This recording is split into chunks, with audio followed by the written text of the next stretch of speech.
Assalamualaikum warahmatullahi wabarakatuh. Waalaikumsalam warahmatullahi wabarakatuh. Innal hamdalillah nahmaduhu wa nasta'inuhu wa nastaghfiruh wa na'udzu billahi min shururi anfusina wa min sayyiati a'malina. May yahdihillahu fala mudilla lahu wa may yudlil fala hadiya lahu. Asyhadu an la ilaha illallah wahdahu la syarika lah wa asyhadu anna Muhammadan abduhu wa rasuluh. Allahumma shalli ala nabiyyina Muhammad wa ala alihi wa sahbihi ajmain. Amma ba'd. Yang saya hormati seluruh jajaran pimpinan cabang Muhammadiyah Sukoharjo dan juga takmir Masjid At-Taqwa Sukoharjo, jemaah ketarjian yang dimuliakan Allah Subhanahu wa taala. Alhamdulillah pada kesempatan ini kita masih diberikan Allah Subhanahu wa taala nikmat yang berupa kesehatan dan juga kesempatan, sehingga kita masih bisa mengikuti dan menghadiri kajian ketarjian di Masjid Sukoharjo pada saat ini dalam keadaan sehat walafiat.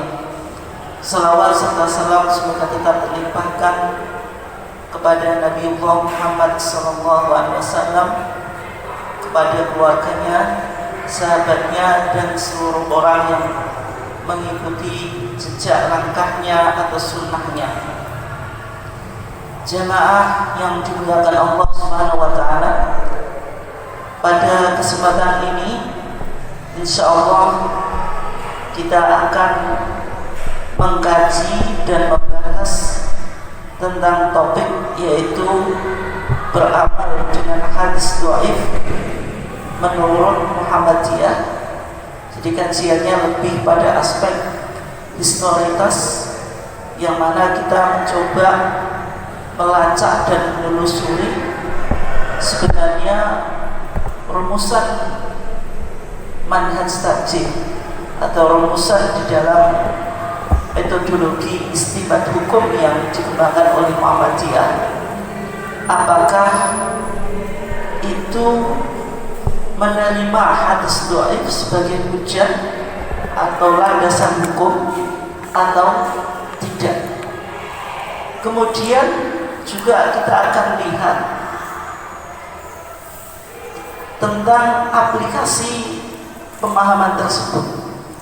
Misalnya dari putusan dan fatwa tarjih, apakah Muhammadiyah bersikap konsisten sesuai dengan manhajnya, dalam artian kita temukan atau tidak misalnya hadis dhaif tetapi digunakan untuk merumuskan hukum atau fatwa atau keputusan yang ada di dalam Muhammadiyah, baik yang berada di dalam putusan-putusan tarjih maupun fatwa-fatwa tarjih.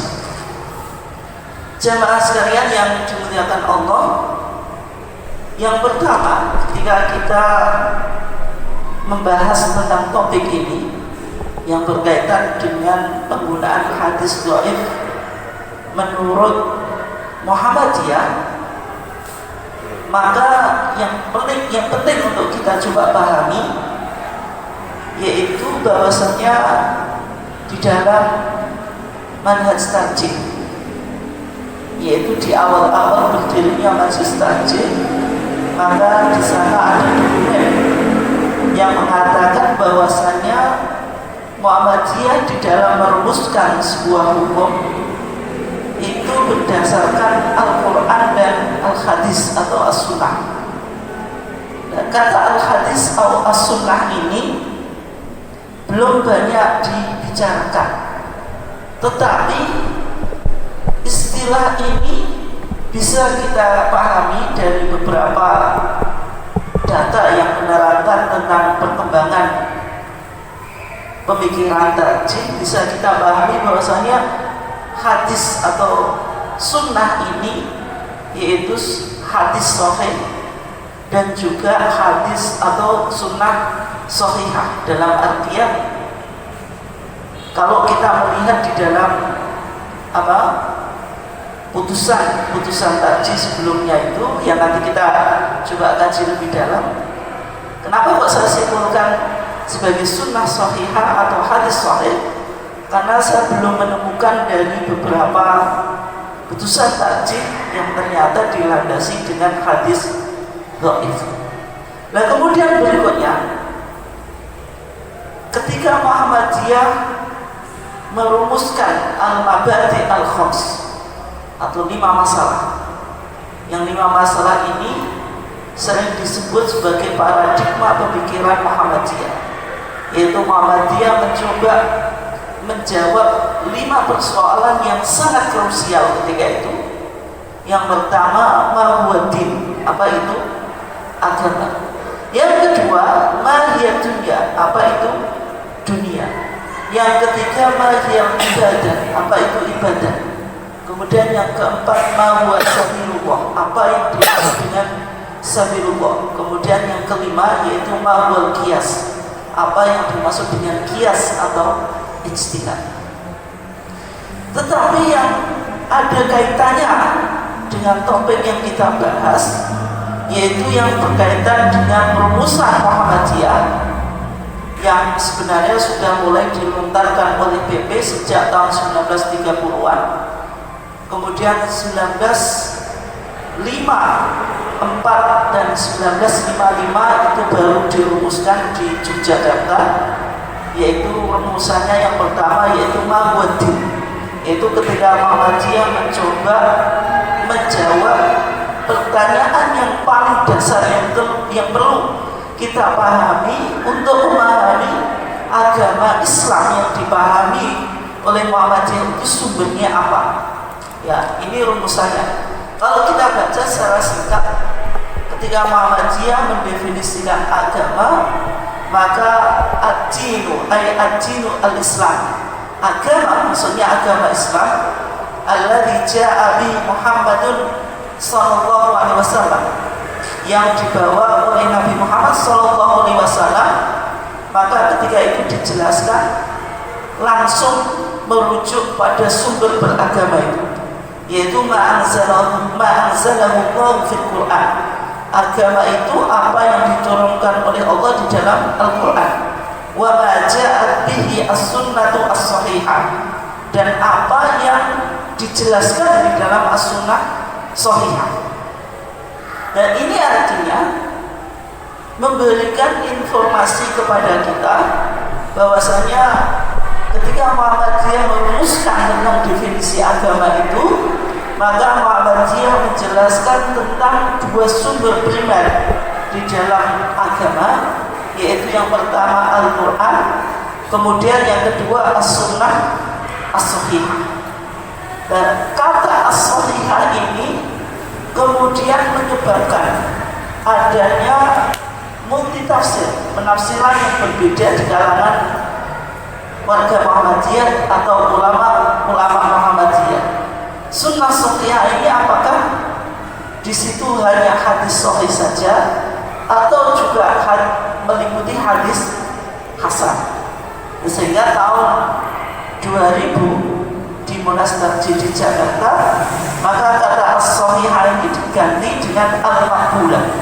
Maksudnya sumber pokok di dalam beragama yang dipahami oleh Muhammadiyah, yang pertama Al-Quran, kemudian yang kedua as-sunnah sahihah ini maksudnya al-maqbulah, sunnah yang bisa diterima, yaitu yang mencakup hadis sahih itu sendiri dan juga hadis hasan. Maka kata sunnah ini yang kita akan coba kaji dan dalami pada kesempatan yang berbahagia atau yang mulia ini. Nah, dari rumusan definisi agama tadi, yang mana di situ ada terminologi yaitu as-sunnah as-sahihah, ayat al-maqbulah yang diterima itu, kalau kita coba rinci atau kita coba klasifikasikan, maka sunnah al-maqbulah itu bisa diklasifikasikan menjadi 4 macam. Dan kata sunnah itu, maka sunnah itu juga mencakup 3. Ada sunnah qauliyah, sunnah yang berupa perkataan Nabi. Ada yang kedua sunnah fi'liyah, sunnah yang berupa perbuatan Nabi. Yang ketiga yaitu sunnah takririyah, yaitu apa? Ketetapan Nabi. Dari 3 macam sunnah ini, maka sunnah makbulah itu yaitu sunnah yang menurut hasil analisa memenuhi kriteria hadis sahih dan hadis hasan. Sehingga kalau kita coba perinci, maka sunnah makbulah di dalam pandangan Muhammadiyah itu mencakup 4 macam. Yang pertama yaitu hadis sahihun lidzatihi, hadis sahih yang lidzatihi atau yang berdasarkan pada zatnya itu sendiri, atau hadisun sahihun li nafsihi, sama itu. Nah yang kedua yaitu hadisun sahihun li ghairihi, hadis sahih li ghairihi karena sebab yang lainnya.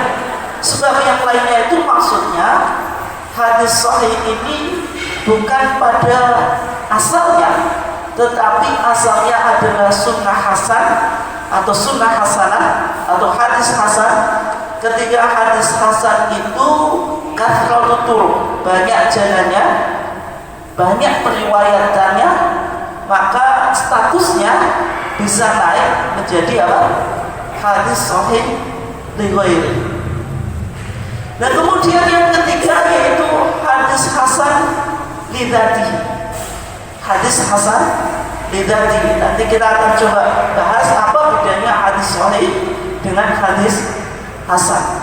Kemudian yang keempat yaitu hadis hasan li ghairihi, yaitu hadis yang asalnya dhaif tetapi banyak periwayatannya atau banyak riwayatnya, sehingga apa?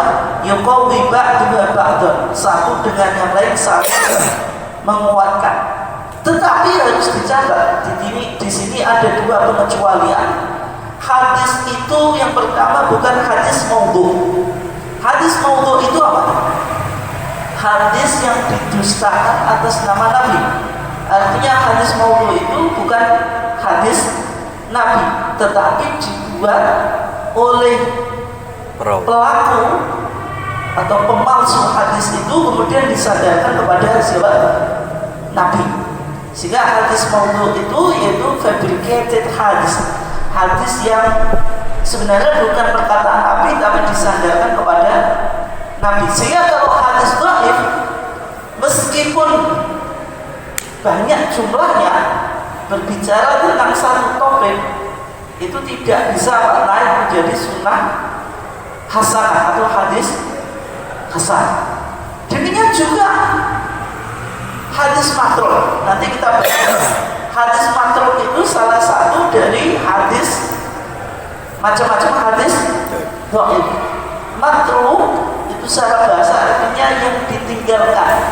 Maksudnya hadis ini tidak bisa dipakai. Artinya apa? Hadis matruk itu ketika ada perawi, dia itu muttaham bil kidbi, tertuduh sebagai pelaku dusta.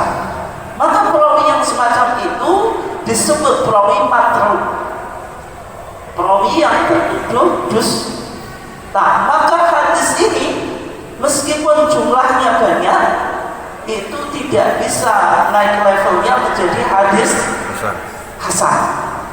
Jadi di sini yang perlu dicatat, artinya Muhammadiyah menerima hadis dhaif, tapi dhaifnya itu tidak berat, maksudnya ringan, dan nanti kita lihat syarat-syaratnya, dan ada banyak periwayatannya atau jalan periwayatannya, sehingga apa? Yuqawwi ba'duha ba'dan, satu dengan yang lain saling menguatkan. Tetapi dikecualikan hadis itu bukan hadis maudhu dan hadis apa? Matruk. Bisa dipahami ya? Mudah-mudahan bisa. Oke. Belum tahu, Matruk itu apa? Ya tadi Hadis maudhu itu hadis yang dibuat oleh pemalsu hadis, palsu. Jadi ada ucapan yang dibuat oleh pemalsu hadis.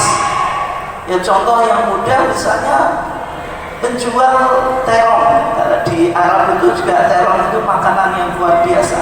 Namanya bitinjan. Karena penjual terong ini terongnya ingin laku, maka ia mengatakan al-bitinjan syifa'un likulli da'in. Terong itu obat dari segala penyakit. Kemudian ditambah qala Rasulullah sallallahu alaihi wasallam. Atau mungkin di Indonesia banyak orang yang bilang, mohon maaf ini kalau nanti ziarah ke Wali Songo nilainya sama dengan haji. Kemudian ditambah qala Rasulullah sallallahu alaihi wasallam. Maka itu hadis apa? Maudhu. Itu tidak bisa dipakai. Nah kemudian hadis makruh nanti ada contohnya. Kita akan coba lihat lagi. Artinya kalau hadis makruh itu ada perawi yang tertuduh dusta. Dan tetapi makruh dengan maudhu barang mana? Barang maudhu. Karena maudhu itu sebenarnya bukan hadis. Karena hadis itu apa yang disandarkan kepada Nabi, baik perkataan, perbuatan dan ketetapan. Dan sedang maudhu ini kan tidak ada sangkut pautnya dengan Nabi. Kalau hadis makruh itu ada beberapa kemungkinan, tetapi karena perawinya itu tertuduh dusta, maka dia atau hadis ini apa? Tidak memenuhi kriteria hadis sahih. Oke ya. Hadis sahih. Oke, sekarang kita coba kaji secara pelan-pelan.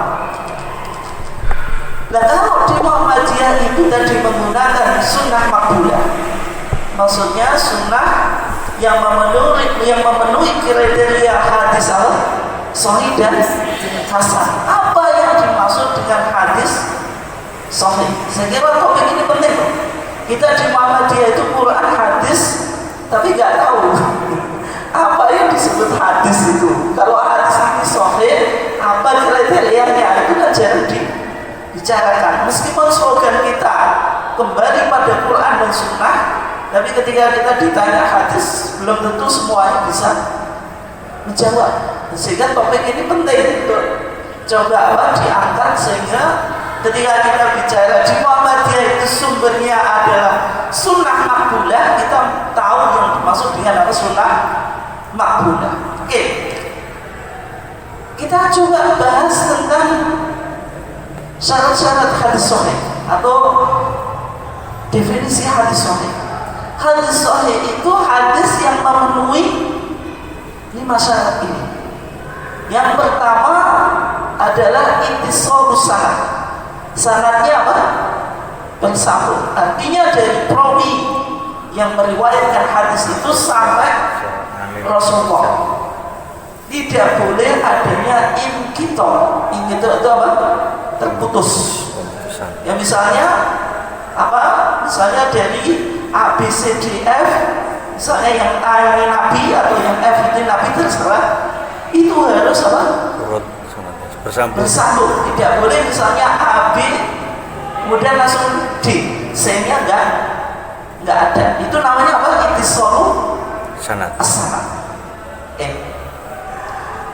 Kemudian yang kedua, hadis itu diriwayatkan oleh orang yang adlun, orang yang adil. Orang yang adil itu apa? Dalam pandangan ahli hadis, yaitu orang yang memiliki integritas moral yang baik. Artinya melakukan perintah agama dan menjauhi larangan agama. Dan dia harus orang muslim. Ini yang disebut apa? Perawi adil. Oke. Kemudian yang ketiga, hadis itu harus diriwayatkan oleh perawi yang dhabit. Dhabit itu secara sederhananya adalah perawi ini memiliki kecerdasan secara intelektual. artinya memiliki memori yang tinggi. bagus, sehingga narasi atau riwayatnya bisa dianggap kredibel atau otentik. Dan dhabit ini dibagi menjadi dua. Yang pertama mudhabti, artinya sempurna kecerdasan intelektualitas perawi tersebut. Kalau tamamudhab, kecerdasannya sempurna, itu hadisnya apa? Sahih. Tapi yang kedua itu khafifu dhabti, kurang sempurna, artinya memiliki kecerdasan intelektualitas tetapi kurang sempurna, itu disebut hadisnya apa? Hasan. Jadi letak hadis sahih sama hasan ini hanya pada sisi kedhabitan, sisi kecerdasan intelektualitas seorang perawi. Ilustrasinya bagaimana? Sederhananya ya, kalau misalnya jamaah di sini mau meriwayatkan, ini contoh saja, hadis dari saya melalui kajian ini. Kalau jenengan bisa menghafal apa yang saya sampaikan ini 75% ke atas, itu hadisnya sampai 100%, itu hadisnya sahih. Tapi kalau hanya bisa merekod atau merekam apa yang saya sampaikan ini 50 sampai 75, itu hadisnya hasan. Kedua ini boleh diterima, artinya tidak ada unsur kebohongan. Tapi kalau misalnya jenengan hanya bisa merekam atau memahami apa yang saya sampaikan ini 50% ke bawah, itu berarti ada sisipan yang tidak betul, entah itu dikarang sendiri atau tidak sesuai dengan apa yang saya sampaikan. Hadisnya itu disebut hadis dhaif itu. Oke ya. Kemudian yang berikutnya, hadis sahih itu harus bebas dari syadz. Syadz itu apa? Anomali. Anomali itu apa? Penyimpangan. Maksudnya apa? Ada seorang perawi, meskipun dia dianggap kredibel, tetapi riwayatnya itu menyimpang dari mayoritas perawi yang lebih kredibel. Contohnya bagaimana? Misalnya di sini sekarang ada 6 orang. 6 orang, 5 orang bilang bahwasanya kajian kita di sini membahas tentang kedudukan hadis dhaif dalam perspektif Muhammadiyah, dan Muhammadiyah tidak menggunakan hadis dhaif di dalam landasan beragama. Kemudian ada satu orang yang menyimpulkan, tadi saya hadir kajian juga, tapi kesimpulannya Muhammadiyah menerima hadis dhaif. Semuanya hadir ikut kajian dan semuanya adalah perawi yang adil. Kenapa Pak adil? Karena semuanya muslim dan dhabit juga bisa memiliki kecerdasan intelektualitas. Tetapi yang satu tadi memberikan narasi atau informasi yang kontradiksi dengan riwayat mayoritas. 5 orang bilang Muhammadiyah tidak menerima hadis dhaif, tapi 1 orang bilang menerima. Berarti yang satu ini bisa disimpulkan bahwasanya dia anomali, memberikan keterangan yang sifatnya itu anomali, menyimpang dari pernyataan atau statement mayoritas. Itu nanti contohnya banyak ya. Suatu saat nanti kalau kita lihat contoh hadis ini, karena pasti ketika kita ngaji kajian pasti menemukan contoh-contohnya. Itu lebih detailnya waktu kita membahas contoh kebetulan kalau lewat. Kemudian berikutnya hadis itu juga harus terbebas dari ilah. Ilah itu cacat. Ilah itu banyak, tapi secara umum ya singkatnya hadis sahih itu harus terpenuhi apa? 5 syarat. Yang pertama apa syaratnya? Bersambung. Yang kedua diriwayatkan oleh perawi yang adil. Yang ketiga perawi yang ghabit, memiliki kecerdasan secara intelektualitas. Bedanya hadis hasan sama dhaif, sama sahih apa? Ini harus bisa jawab. Bedanya hanya pada sisi apa? Keghabitan seorang perawi.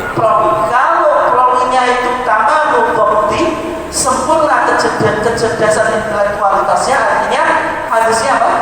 Sahih. Tapi kalau khafiful ghabti, kurang sempurna, itu hadisnya hasan. Yang keempat bebas dari syadz, yang kelima juga bebas dari illah atau cacat. Cacat orangnya atau perawinya. isinya? Cacat itu macam-macam ya. Tapi intinya cacat itu ada khafi, ada jali. Kalau khafi sama jali itu apa? Jali itu jelas. Kalau khafi itu apa? Tidak jelas atau sama. Ini hanya diketahui oleh orang yang spesialis dalam ilmu hadis, terutama membahas rijalul hadis, biografi tokoh yang meriwayatkan apa? Hadis. Sehingga ilmu hadis ini ilmu yang susah. Sehingga apa? Jarang didalami di dalam apa?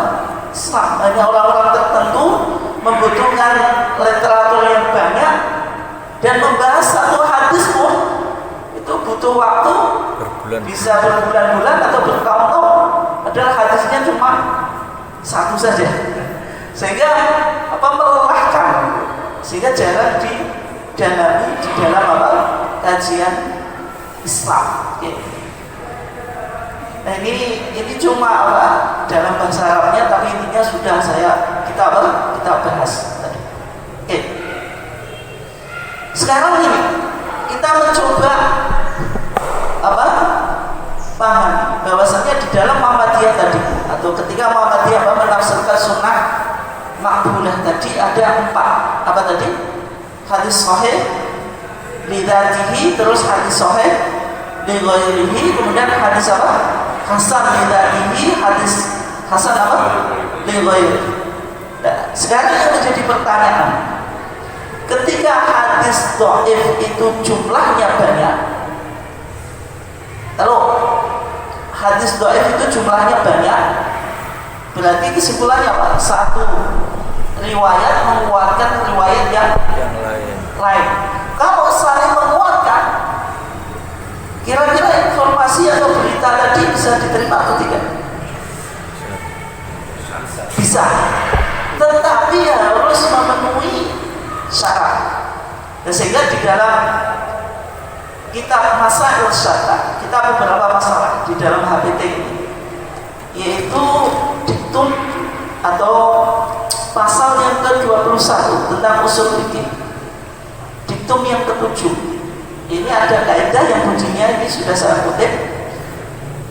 Bunyinya bagaimana? Al-ahadits al-dhaifatu, hadis-hadis yang dhaif, ya'dhudu ba'duha ba'dun, sebagian menguatkan yang lain, la yuhtajju biha, tidak bisa dijadikan hujjah.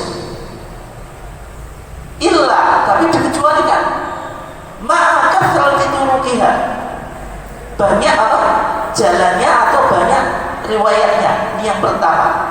Wa fiha qarinatun tadullu ala thubuti asliha.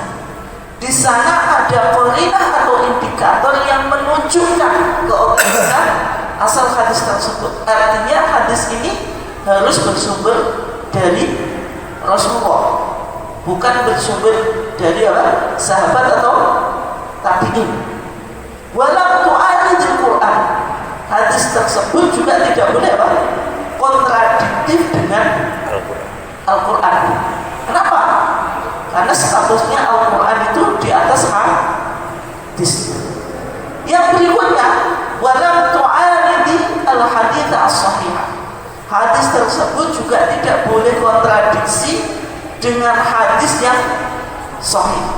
Karena ini hadis dhaif, tidak boleh memberikan informasi yang kontras dengan hadis yang otentik atau yang simpulkan, hadis-hadis dhaif di dalam Muhammadiyah itu bisa diterima jika memenuhi 5 syarat ini. Ini dari kaidah ini loh, saya simpulkan. Yang pertama, banyak jalur riwayatannya, sehingga apa tadi? Satu dengan yang lainnya saling apa? Menguatkan. Yang kedua, ada indikasi berasal dari Nabi. Kalau hanya sampai pada sahabat, hadisnya apa? Hadisnya apa? Mauquf. Kalau sampai pada tabi'in, hadisnya apa? Maqtu'. Yang ketiga, tidak boleh kontradiksi dengan keterangan Al-Quran atau dengan ayat Al-Quran. Yang keempat, tidak boleh bertentangan dengan hadis lain yang sudah dinyatakan apa? Sahih. Kemudian yang kelima, kedhaifannya ini bukan karena rawi hadis tersebut apa? Bersangkutan tertuduh dusta. Ini hadisnya apa tadi? Matro. Dan pemalsu hadis. Hadis palsu namanya hadis apa? Maudhu'. Artinya di Muhammadiyah itu sebenarnya apa? Menerima hadis dhaif asalkan hadis dhaifnya itu kedhaifannya tidak apa? Tidak berat dan memenuhi 5 syarat ini. Ketika itu hadis dhaif yang memenuhi 5 syarat ini, ketika itu dari dhaif statusnya naik menjadi hadis apa? Hasan. Hasan apa? Lidati atau lighairi? Lighairi. Artinya itu memenuhi kriteria sunnah maqbulah dan itu bisa dijadikan sebagai landasan apa? Hukum. Oke. Kita coba lihat aplikasinya. Ketika Muhammadiyah merumuskan tentang tuntunan sholat Id, sholat 2 hari raya, ada Idul Adha dan Idul Fitri.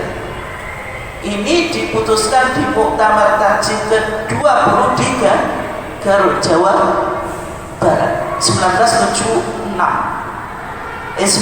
ya 76.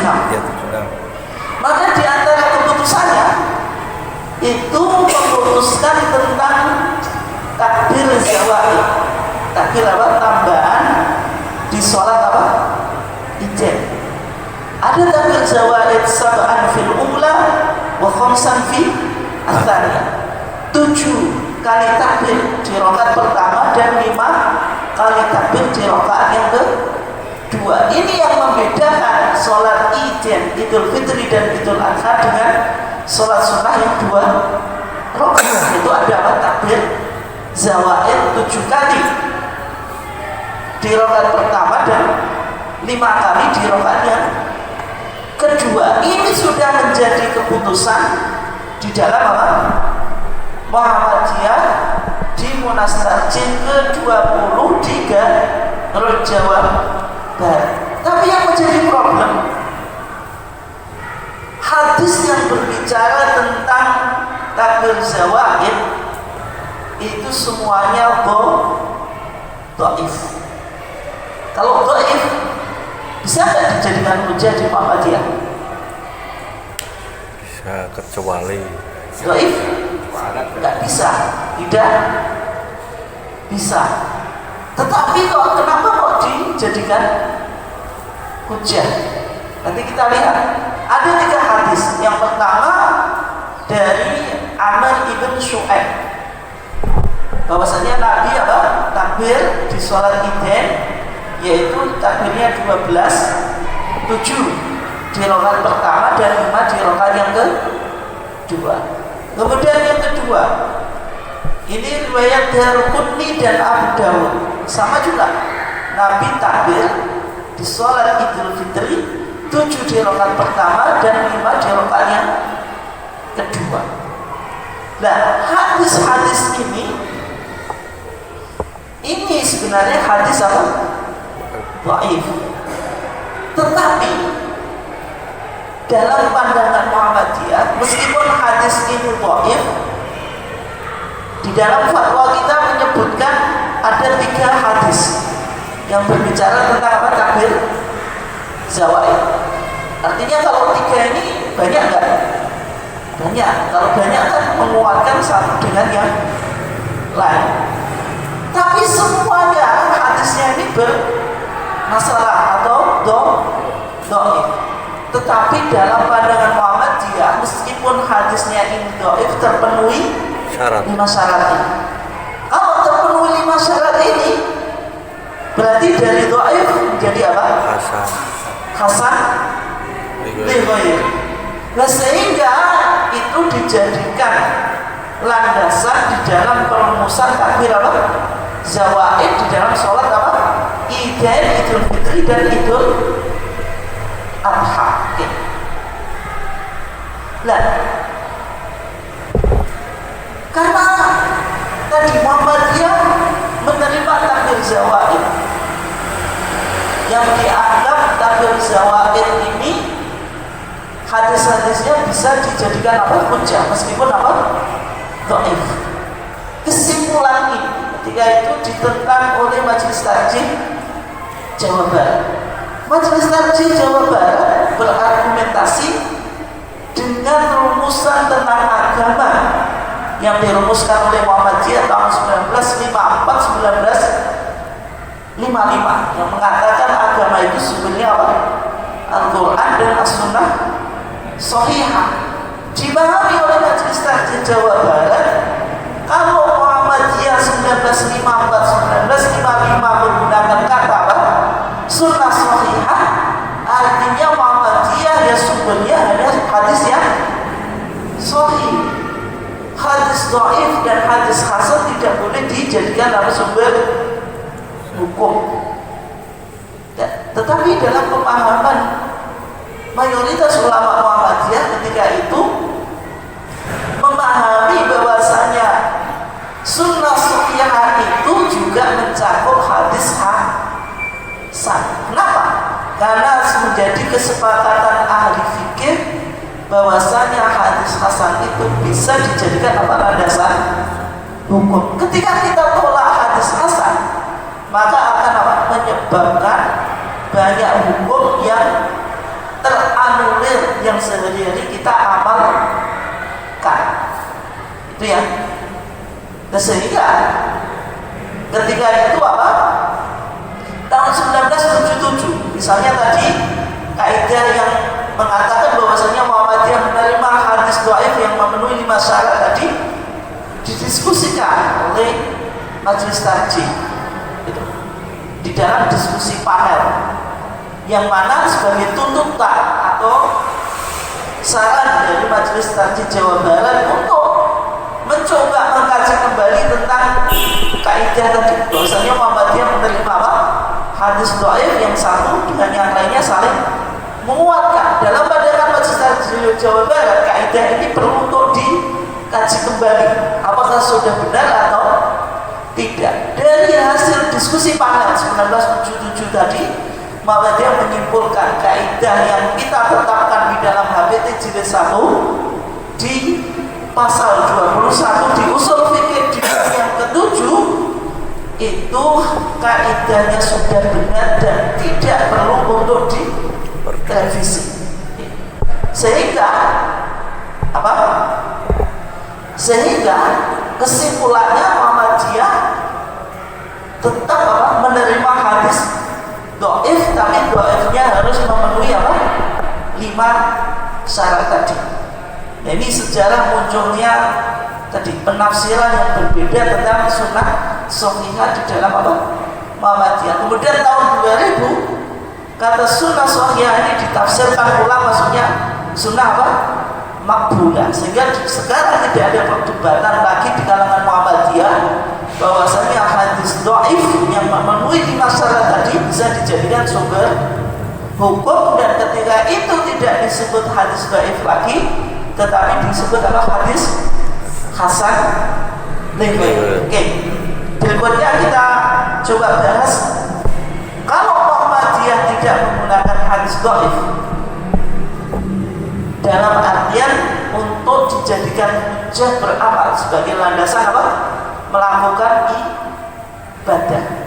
Kalau hadis dhaif tadi digunakan untuk fadhailul a'mal,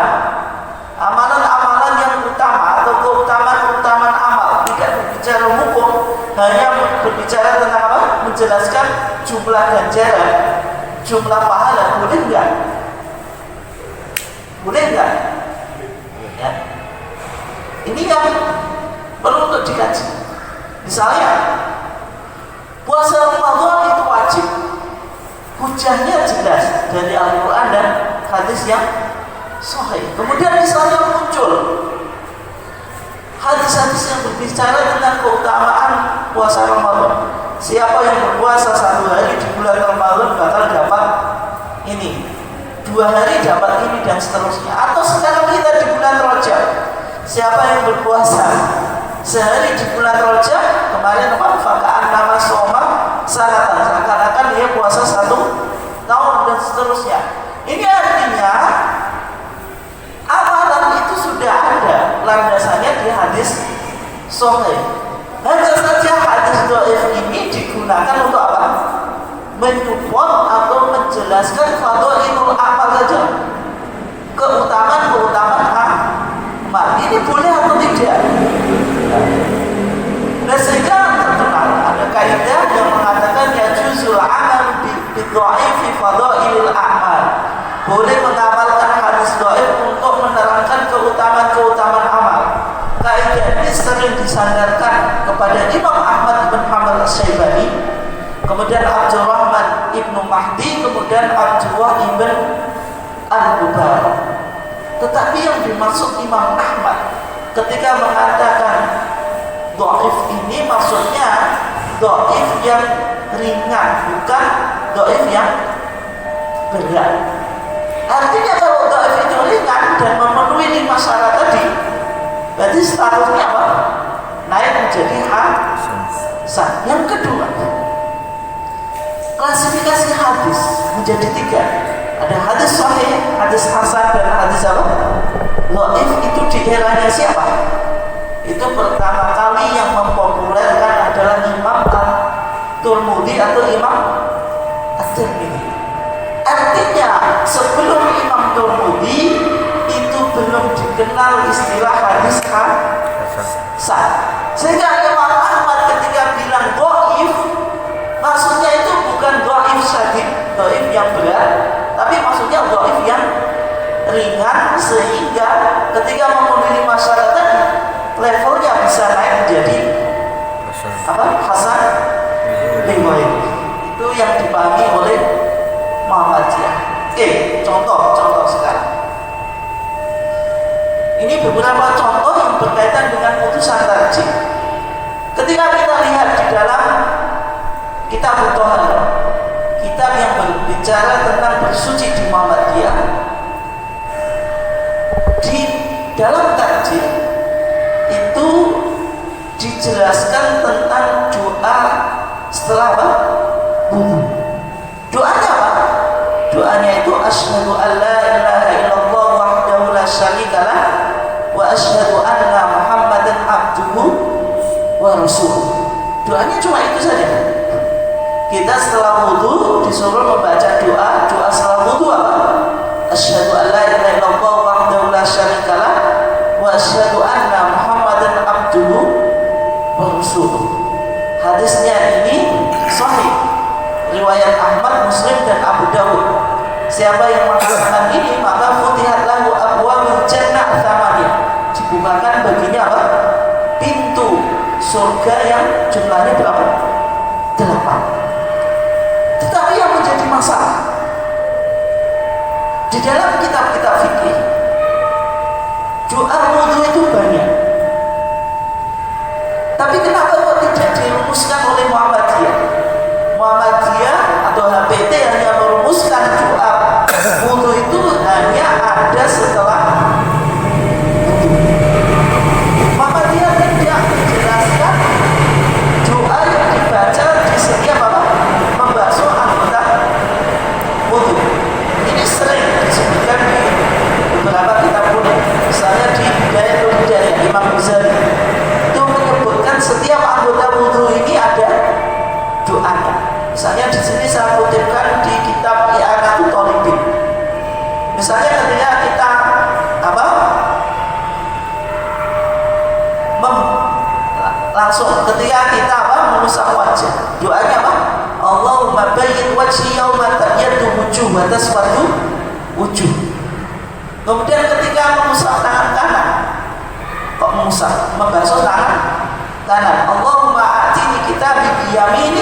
wa hasibni hisaban yasira. Ketika membasuh tangan kiri, Allahumma la tu'tini kitabi bisimali wala min warai dhahri, dan seterusnya. Ada bacaan-bacaan yang mungkin diamalkan di masyarakat. Dan ternyata setelah dikaji hadis yang menerangkan tentang doa anggota wudu, ini hadisnya apa? Lemah. Hadisnya lemah. Bahkan sebagian ulama mengatakan la aslalah, tidak ditemukan hadisnya. Tetapi dari keterangan Tariq Ibnu Hibban menjelaskan hadis tentang anggota wudu ini meskipun dhaif tapi riwayatnya banyak, dan itu boleh diamalkan di dalam fadhailul a'mal. Ini keterangan kita apa? I'anatul Thalibin. Tapi kenapa kok di Muhammadiyah ini tidak diterima? Karena dalam pandangan Muhammadiyah, yang pertama hadis ini ada dua kemungkinan, dhaif atau la aslalahu itu apa? Tidak ditemukan di kitab hadis. Kalau ditemukan misalnya di Tarikh Ibnu Hibban, itu dhaif, dan dhaifnya syadid, tidak memenuhi 5 syarat tadi, sehingga tetap tidak bisa dijadikan apa? Hujjah atau amal. Ini dalam pandangan apa? Muhammadiyah. Meskipun mungkin di masyarakat karena metodologinya, istinbat hukumnya yang berbeda, itu diamalkan. Nah, ini pentingnya mengkaji tarjih sehingga kita apa? Tahu cara berpikir Muhammadiyah itu. Oke. Karena waktunya nggak cukup, saya kasih contoh satu lagi karena mau habis. Doa pada waktu berbuka, doa pada saat berbuka itu dibaca sebelum berbuka atau setelah berbuka? Hah? Bukan sebelum. Kalau di TV nggak sebelum.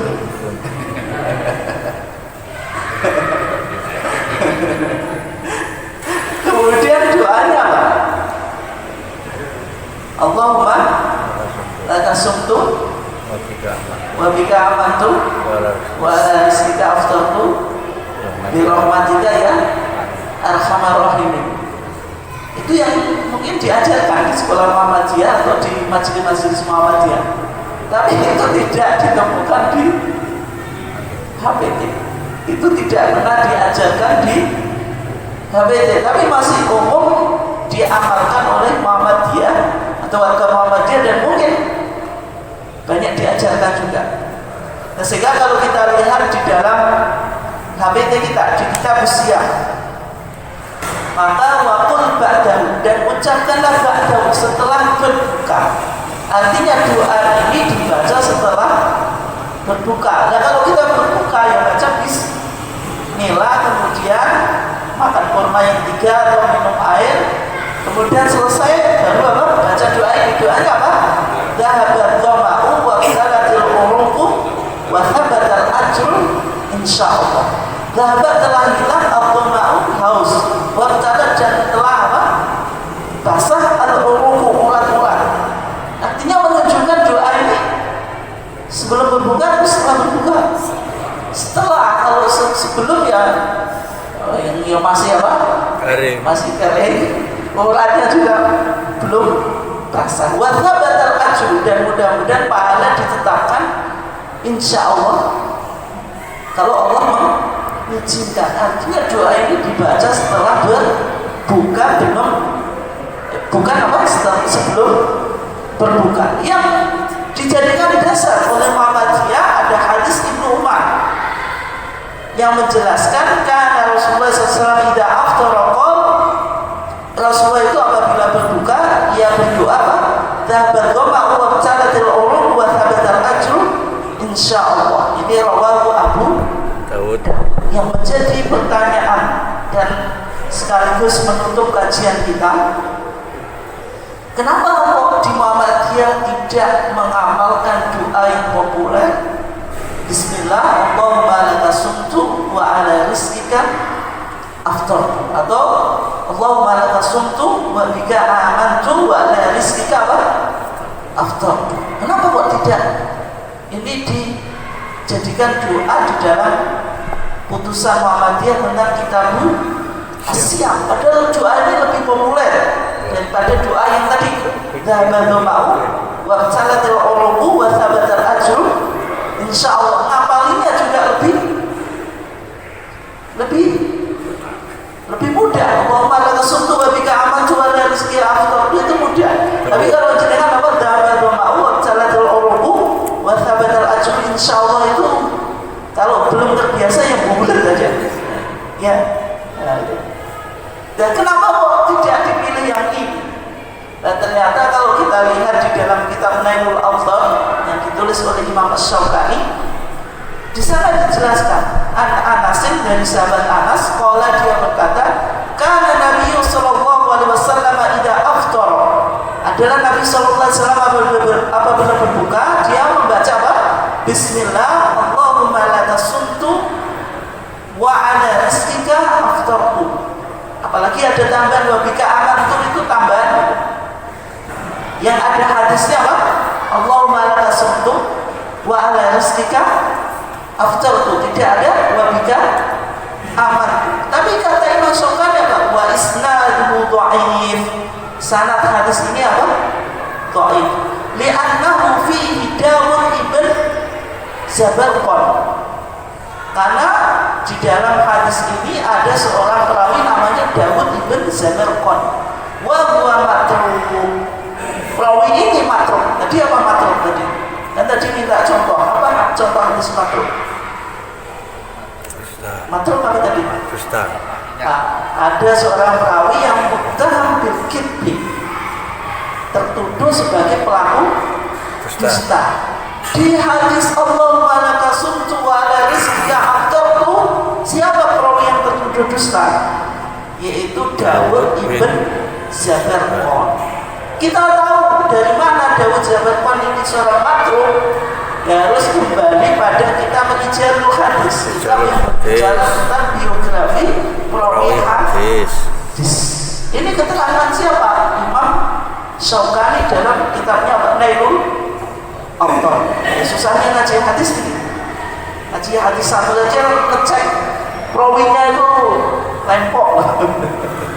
Padahal cuma kita melihat satu hadis saja. Nah, ini contoh hadis matruk. Dan kalau hadis ini misalnya apa? Banyak riwayatnya. Boleh nggak dalam pandangan Muhammadiyah menjadi sunnah hasanah atau hadis hasan? Boleh nggak? Tidak boleh. Kenapa? Karena perawinya matruk, tertuduh dusta. Oke. Yang mungkin sekian dari kajian kita. Nggak ada pertanyaan ya? Oh, ada. Ketika kita baca hadis itu Abi Hurairah radhiyallahu anhu, kemudian jawabannya Rawi Bukhari itu Hurairah disebut sanad, kemudian Bukhari atau Muslim disebut rawi. Ini bedanya apa? Sanad dengan rawi. Kemudian pertanyaan kedua, di luar kelompok kita ini ada yang sangat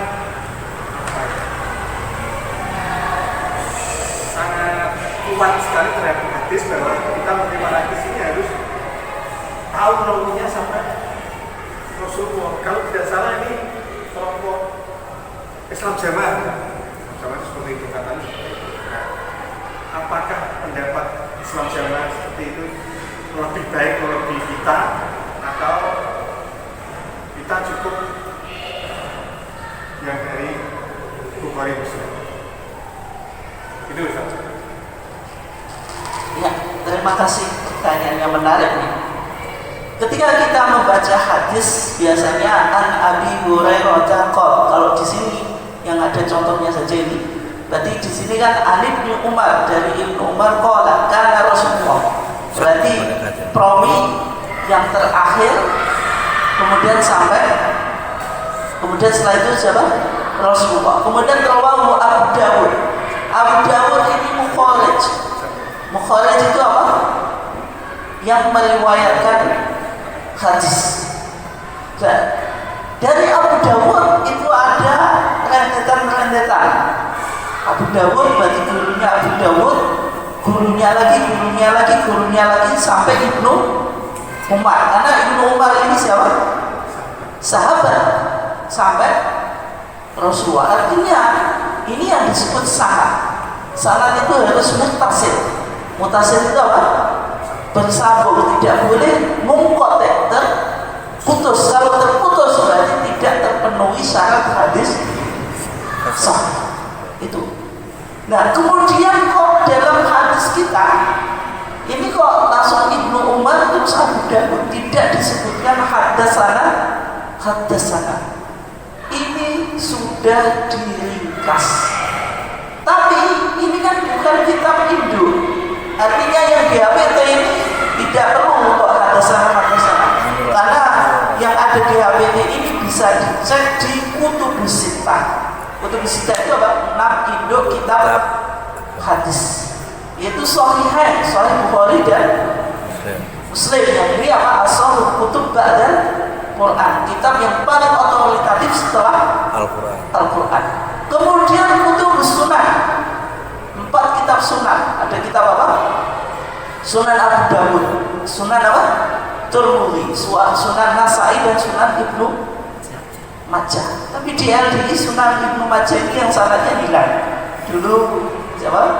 Pendiri LDI siapa? Hasan Ubaidah. Setelah ngaji naik becak bawa Kutubus Sittah, ternyata sanadnya itu kecolong. Sampai sekarang LDI meskipun mangkul Sunan Ibnu Majah tapi nggak punya sanad. Yang lainnya punya. Masalah masih dicari. Nah itu. Ini artinya kitab 4 sunan ini yang disebut dengan Kutubus Sittah, 6 induk kitab hadis. Masih ada lagi apa? Muwatta Imam Malik, kemudian Sunan Daruqutni, Baihaqi dan sebagainya. Tapi intinya ada 6. Kemudian kalau dikembangkan bisa 9. Misalnya Musnad Ahmad dan yang lainnya. Nah, ketika kita sudah mengutip hadis kayak di HPT ini kan sanad yang sampai sahabat yang meriwayatkan, kemudian perawi dari sahabat, kemudian Rasulullah ini sudah diringkas. Kalau tidak diringkas anil. Dan juga kitab ini bukan kitab induk. Artinya kalau bukan kitab induk itu berarti kan merujuk pengutipannya pada kitab induk. Sehingga meskipun tidak disebutkan haddatsana, bukan berarti ini sanadnya terputus dari perawi terakhir kok langsung sampai sahabat. Bukan macam itu. Ini untuk apa? Untuk meringkas. Perawi sanad yang terakhir. Ya, sanad itu urutan ya Pak. Urutan atau rentetan dari perawi. Itu yang disebut apa? Sanad. Sanad. Nah, perawi orang yang perawi yang terakhir. Enggak. Semuanya perawi semuanya. Termasuk di sini ya Ibnu Umar perawi. Jadi sanad itu di setiap sanad itu kan ada tobaqah itu ada generasi. Misalnya taruhlah misalnya ABC DF. Jadi setiap ini ABC DF ini semuanya perawi. Dan ini harus bersambung. Tapi kenapa kok sampai Abu Dawud? Karena Abu Dawud itu sudah orang yang membukukan hadis dan kodifikasi hadis sudah final. Sehingga tidak perlu setelah Abu Dawud siapa lagi sampai kita. Itu yang menulisnya Abu Dawud. Ya kalau Abu Dawud sudah selesai. Tidak ada sekarang misalnya saya mau menjadi perawi hadis sekarang. Kalau ingin cari bukunya berarti mencari bukunya Abu Dawud. Kemudian juga punya sanad. Tapi sanad ini hukumnya tidak wajib. Karena kan ilmu hadis sudah selesai dibukukan. Ini berbeda dengan, mohon maaf, direkam juga. Tapi tidak apa-apa lah, Islam jamaah itu kan doktrin mereka apa? Mangkul, musnad, muttasil. Mangkul itu apa? Mangkul itu kan dipindah, artinya ilmu itu harus dipindah dari guru, istilahnya mereka apa, nyambung, sehingga ngajinya maknani. Quran itu mangkul dan 6 hadis, kitab 6 hadis, yang lainnya nggak ada. Misalnya nggak pakai tafsir, nggak pakai syarah hadis, pokoknya kitabnya cuma 6 itu.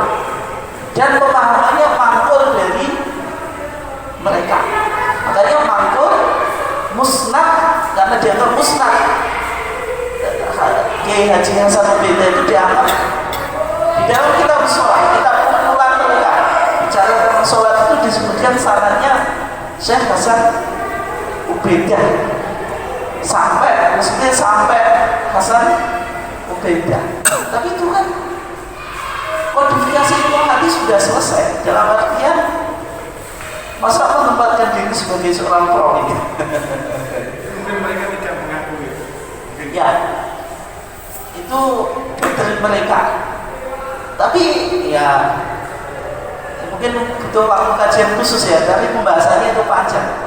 Tapi intinya apa? Pemahaman seperti itu kan tidak pemahaman mayoritas dan ilmunya sepihak saja. Itu kan klaim dari mereka. Dan insya Allah kita ditajik ilmuannya lebih luas dan metodologinya lebih kompleks. Ada usul fikih, ada macam-macam. Mereka nggak pakai apa-apa kecuali Quran sama 6 kitab hadis. Nggak ada usul fikih, nggak ada fikih. Tanya usul fikih kaidahnya nggak tahu. Tapi yang penting ngaji dimaknai, kemudian inilah yang diterima oleh murid. Jadi guru, itu saja cara belajarnya. Ini kurang lebihnya mohon maaf karena waktunya mungkin sudah sore ya.